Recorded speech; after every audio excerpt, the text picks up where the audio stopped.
महात्म्य का मैं आपके बीच वर्णन कर रहा हूं। इसी ग्रंथ में लिखा है, इस कथा को सुनकर धरती का दान करने पर जिस पुण्य की प्राप्ति होती है, सिर्फ इस कथा के सुनने से उतने फल की प्राप्ति होती है। अब आप विचार करें कि इस 11 की एकादशी की कितनी बड़ी महिमा हो सकती है। आइए चर्चा करते हैं। कॉपी कागज कलम लेकर के बैठे हैं, जो कोई लिखने लायक बात हो तत्काल उसको आप लिख लेंगे। गुरुदेव वशिष्ठ के चरणों में राजा मानधाता ने, सुनिए बात ना करेंगे परिसर में बैठ के, गुरुदेव वशिष्ठ के चरणों में बैठ करके राजा मानधाता ने एक प्रश्न किया। कहा, गुरुदेव ऐसी कौन सी अग्नि है जो गीले और सूखे को दोनों को जला करके राख कर दे। यानी मानधाता राजा कहना चाहते हैं कि ऐसा कौन सा उपाय है जो इस जन्म के और पिछले जन्म के दोनों पापों को जला करके वो अग्नि समाप्त कर दे। पूछा गया है कि ऐसी कौन सी अग्नि है जो सूखे और गीले सबको समाप्त कर दे। तो गीला इस जन्म के पाप है और सूखा पिछले जन्म के पाप। आप कृपा करें, हमें बहुत अच्छा लगेगा गुरुवर यदि आप ये हमें सुना दें, ऐसी वह कौन सी अग्नि है जो हमारे पापों को जला करके समाप्त कर दे। गुरुदेव वशिष्ठ को सुन करके बहुत अच्छा लगा है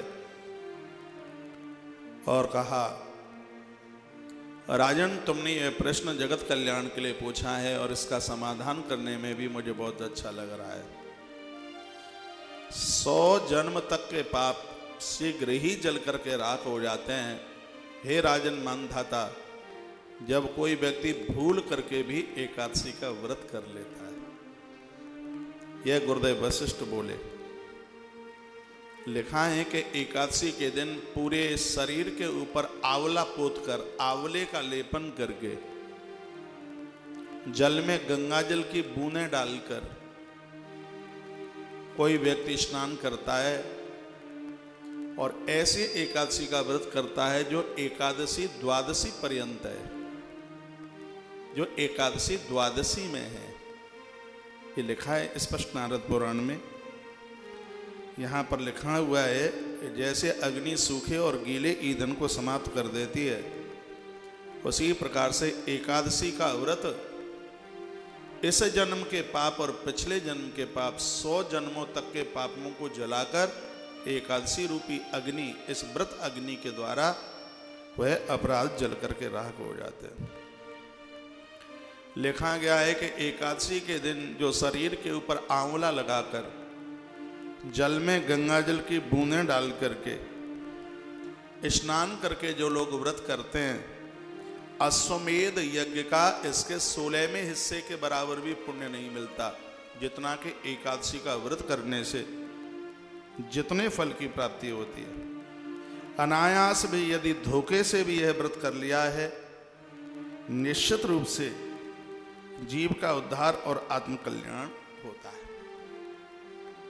यहां पर निवेदन कुछ किया गया है। पूर्णिमा, अमावस्या और सप्तमी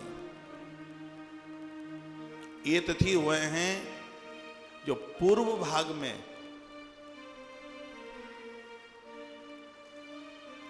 इन तिथियों को मानना चाहिए। एकादशी एक ऐसी तिथि है जो अंत भाग में, जैसे मान लिया जाए एकादशी कल से शुरू हुई थी, कल एकादशी शुरू हुई थी 12:42 पर, कल दोपहर बाद, लेकिन वो सूर्य के उदय के समय पर नहीं थी, इसलिए उसको मान्यता नहीं है बिल्कुल भी। एकादशी भले ही थोड़ी पड़े लेकिन सूर्य की उदिता में एकादशी हो। एकादशी का पारण द्वादशी में मिला हुआ होना चाहिए, वह एकादशी की जाए। पूर्णिमा का जो व्रत है, रात्रि में चंद्रमा दिखाई दे, वह पूर्णमासी मानी जाए।